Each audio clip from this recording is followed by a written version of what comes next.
ராகுல் ப்ரோக்கு என்னதாச்சு நிறைய பேர் வந்துட்டு கேட்டுருந்தீங்க. உண்மைக்கே வந்துட்டு ராகுல் ப்ரோ வந்து ரெஸ்ட் இன் பிளேஸ் ஆகிட்டாரு.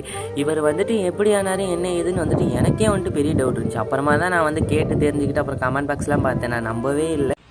ஐயா மண்டை டப்பாங்க ஐயா, சும்மா குவாலிட்டி முறுக்கா இருக்கும் ஐயா, போட்டிங்கன்னா டப்பாங்கன்னு இருக்கும் ஐயா.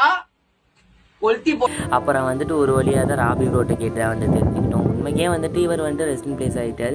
பைக் ஆக்சிடெண்ட்டில் தான் வந்து இவரும் வந்துட்டு இறந்துருக்காரு. இந்த விஷயத்தை கேட்கும்போது ரொம்பவே வந்துட்டு மனசு கஷ்டமாக தான் இருந்துச்சு. என்னடா இது, எல்லாரையும் சிரிக்க வச்ச மனுஷன் இப்போ வந்துட்டு இப்படி ஆகிடுச்சின்னு நினைக்கும் போது எவ்வளவோ வந்துட்டு வருத்தமாக இருந்துச்சு. உண்மைக்கே பைக் ஆக்சிடெண்ட்டில் வந்துட்டு கண்ட்ரோல் பண்ண முடியாமல் போய் பேரிகார்டில் மோதி சீரியஸாக இந்த விஷயத்தை கேட்கும்போது வந்துட்டு எனக்கே வந்துட்டு ரொம்ப மன வருத்தமாக இருந்துச்சு. எவ்வளோ பெரிய நல்ல மனுஷன், எவ்வளவோ பேர்த்த வந்து கஷ்டத்தில் இருக்கும்போது அவர் வீடியோஸை பார்த்து ரொம்பவே சந்தோஷப்பட்டாங்க.